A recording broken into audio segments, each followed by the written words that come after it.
Hey, welcome back to the show. So this is Darth Vader, Imperial Machine, Darth Vader Volume 1 Imperial Machine. So this is another one of those short stories I was talking about that the expanding universe was engulfed with, expanding upon the lore, hence the title, Expanding Universe. And this particular story takes place immediately after Revenge of the Sith. So Vader just got into the suit and he just realized Padme is gone. So he's nothing but pure rage right now, which I actually like to see. I don't know if they have the means to do this, but this would be a really cool short story to see in live action. Because Disney Wars is just completely in the toilet right now. It has been since Disney Wars 7 came out, but people keep believing it's going to get better, and it really ain't. Got rid of the characters people give a damn about. It ain't never going to be what it used to be.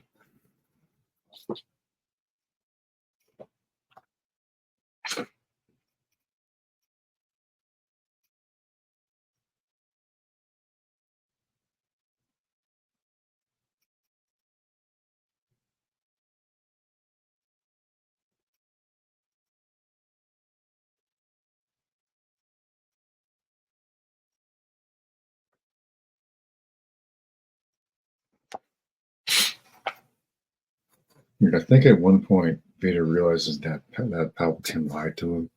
I think he hires a bounty hunter to go to the Lost Homestead, I think it was. And there's like traces of Force energy there, which is where I think he first learns that one of his kids is alive.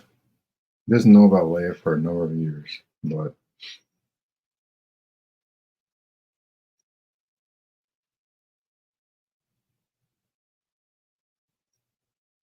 he does investigate on his own time.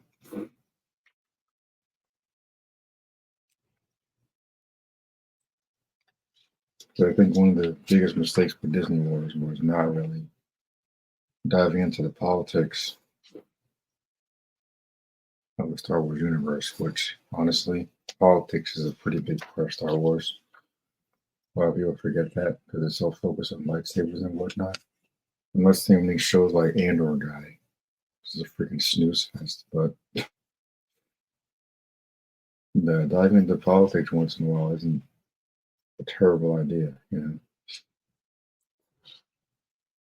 If it's done right, if it's written well, it can work. Like no offense to George Lucas, even he admitted that he's not at the best with the politics stuff, but if it's written well, it can work. Because politics are the only reason the Clone Wars exists. Politics are the reason the Jedi Civil War exists. Politics are the reason Palpatine rose to power. It's really not the Jedi's fault at all. Like, not really. I don't know how they could have possibly known that this senator dude was planning to destroy them the whole time. I mean, he's that powerful. But the fact that freaking Yoda couldn't sense it, or Mace Windu, or Kenobi.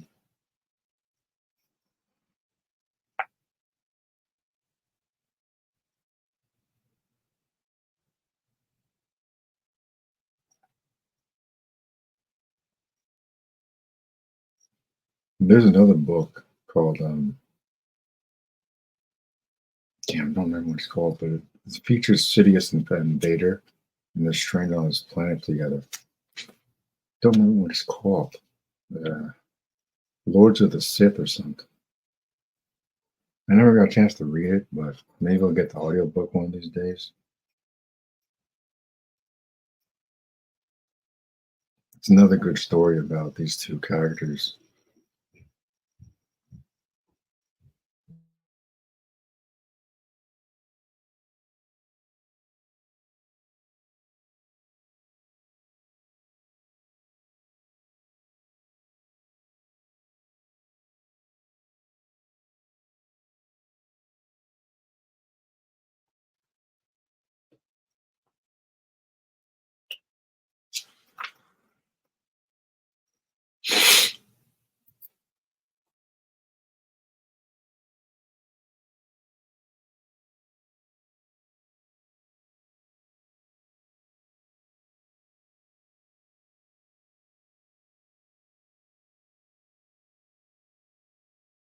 Now, I think this planet is Tatooine, so I'm very curious that Palpatine brought him here.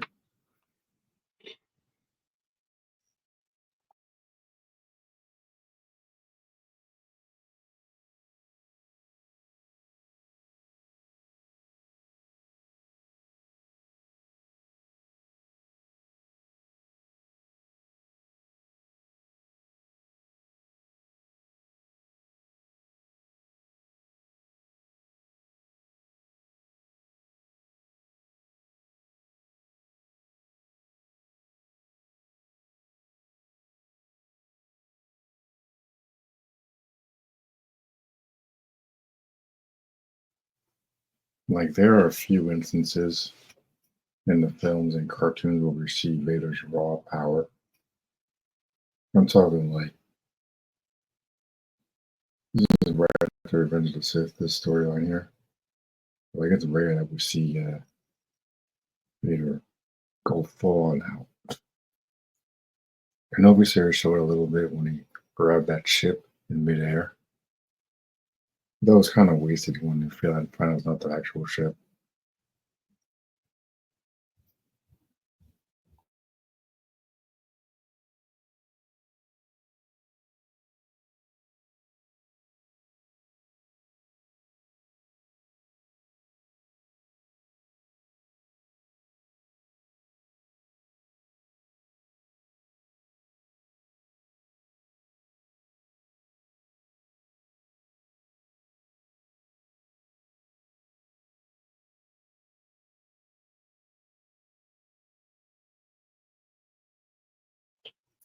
I know Hayden Christensen was in a suit for the Kenobi series. I mean, they really want to get fans back on board. I would suggest they get Christensen, maybe McGregor for a Clone Wars miniseries in live action. Get Christensen back in the suit and do a Darth Vader series. Flesh out that character a little bit. You said something instead of right after Revenge of the Sith, like these comics. I think that's the only way you can really get fans back. Either that or do something in the Old Republic or adapt one of the expanded universe storylines and just pretend Disney Wars never happened. Give me a Luke Skywalker, a young Luke Skywalker series, post Return of the Jedi, post Return of the Jedi. Give me an Old Republic series set thousands of years in the past. Give me something based on Legacy of the Force. And there's like hundreds of stories, short stories in the EU that are worthy of being adapted. I don't need everything adapted. I think some stories like Dark Empire are better left in the expanded universe. It is a little bit of a goofy story because listen to the audio drama all the time. Like it's more like Return of the Jedi Part Two versus a straight up separate storyline because the Emperor does show up out of nowhere. It's done better than it is in Disney Wars. With Disney Wars, Jar Jar Abrams doesn't know how to write shit, so it didn't surprise me. I didn't explain anything.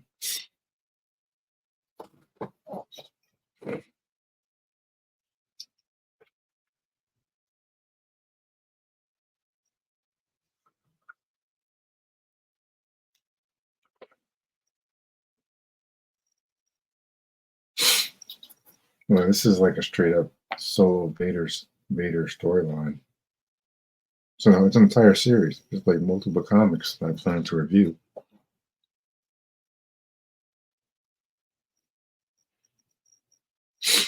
I think this would be really cool to see adapted on TV.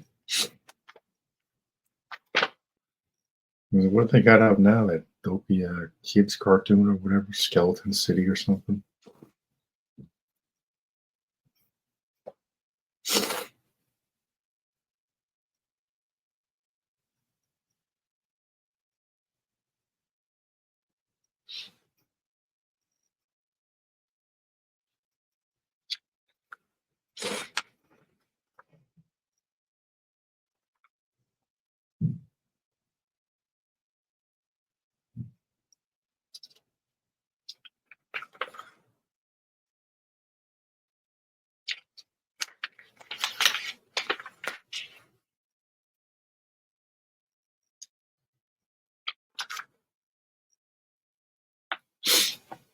Another thing I don't like is when we have these stories and we just throw in some random Jedi, like, oh, this Jedi survived the Jedi Purge, and this one went into hiding right before the temple fell. And I kind of resist that type of stuff. And like, there was only so many Jedi in the temple, and the ones that were in the temple were scattered across the galaxy. And well, you saw what happened. Like, especially Plo Koon, never stood a chance because he was in the air. Probably didn't even notice what was going on until he was getting shot down. Adi Gala got like blown up on her speeder bike. Yeah, and Mooney might have stood a chance if he actually had more time to prepare, but Shakti got gutted in a deleted scene by General Grievous. Ayla Sakura probably got the worst of it because they kept shooting her because they knew how strong she is.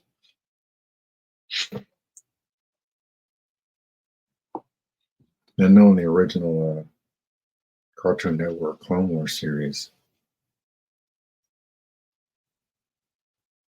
Barasoffy and her master, crap, Luminara, they were taken out and they were in the caves in Ilum, and Dooku gave the location of Ilum to the Separatists and set some bombs in the caves, and they freaking collapsed around them. I mean, they survived. Yoda found them, but he doesn't really survive, honestly.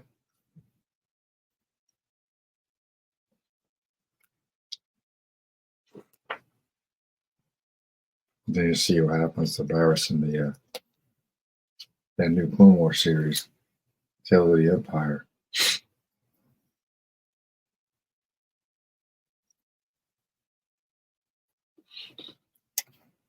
See, I like stories like this because it just adds layers.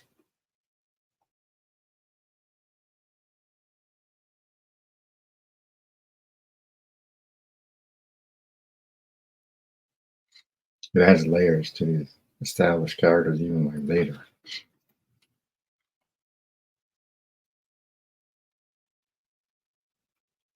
I just wish the movies were written as well.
It's like example is like in the Fallen Order, Kyle runs into this crazy Jedi guy on Dathomir.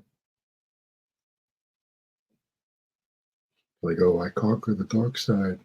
I'm like, yeah, you really didn't, pal. On a planet called Dathomir, you thought you conquered the dark side? You crazy? Turns out he was like a psychopath, but like, it's cool. It's kind of cool seeing those type of characters. Like, oh, I survived the purge, and yeah, okay, cool. But like, I just think it's at least they got rid of that character. But like, I think they do the whole "this Jedi survived the purge" thing. This just Jedi survived. Ahsoka survived the purge. Blah blah blah. They do that way too much in Disney Wars.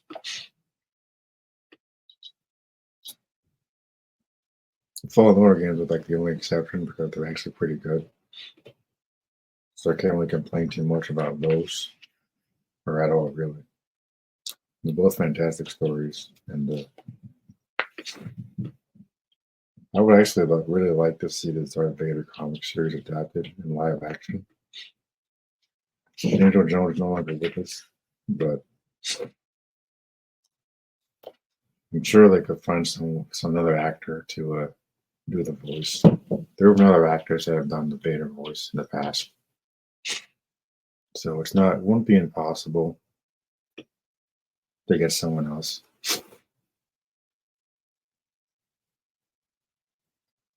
I mean, if anything, and I think it was Rogue Zero.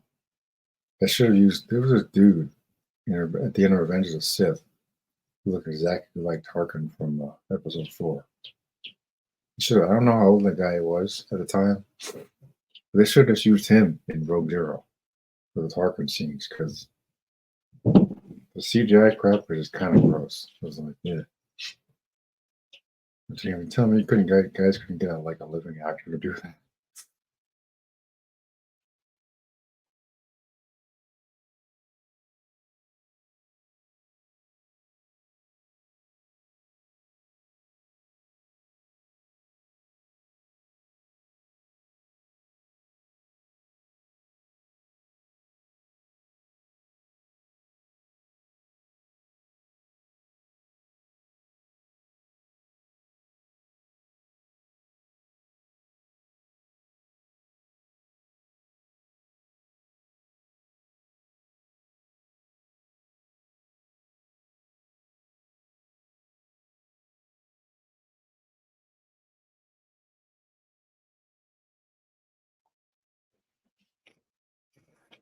It was like one of the cooler things about Palpatine, especially in the Clone Wars series, where you got to see more of how like cunning he is and how like sneaky he is, secretly plotting the Jedi's downfall the entire time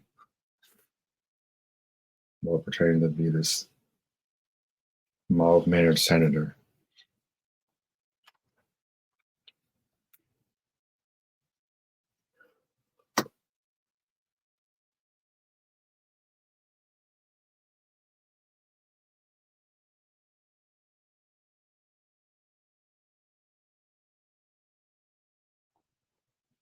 So yeah, one of Darth Vader's castles is on Mustafar.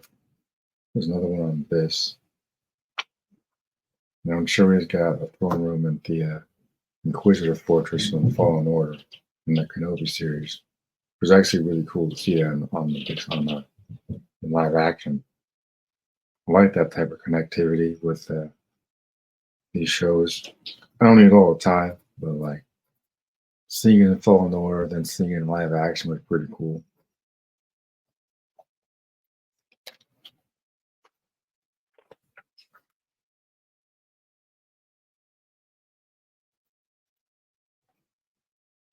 So I'm just flipping through this real quick, and it's like it looks like he's building a new lightsaber.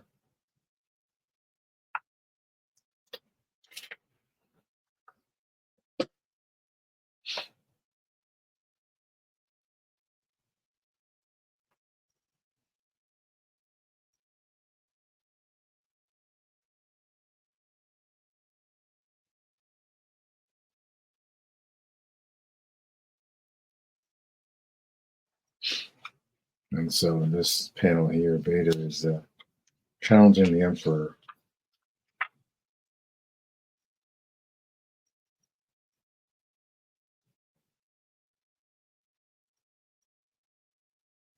He actually beat him.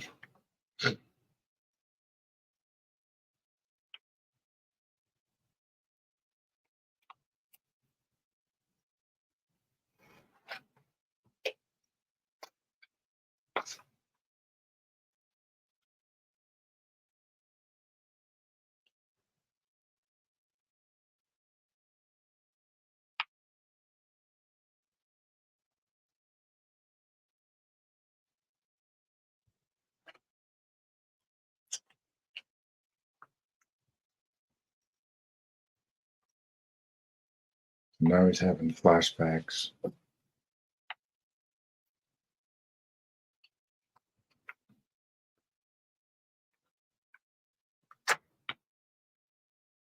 Seeing flashbacks of him carrying his mother, Padme Kenobi, And that all those emotions are what's making his saber turn red. So that's what they do now. It's connected to these kyber crystals are connected to your emotions now. Instead of just being a green or blue crystal. I think it's kind of dumb, but it's part of the lore now. So,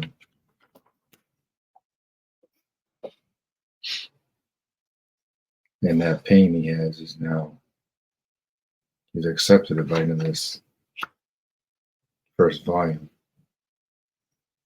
I think it'd be kind of cool to see in live action, just him accepting his pain. I did a little bit of that in the Kenobi series, but I think that shows straight from what it could have been. Should have straight up been a Clone Wars flashback the entire time. Instead of wasting a lot of screen time with that dopey character, Reva, a little 5-year-old Leia. She was cute, but I'm like, she shouldn't have been in there the entire series. That was kind of ridiculous.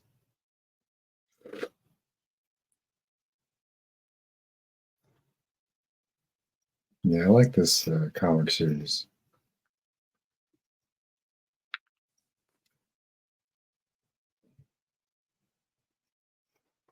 It's Legion's better than anything Mickey Mouse has pulled out, has pumped out in the last decade.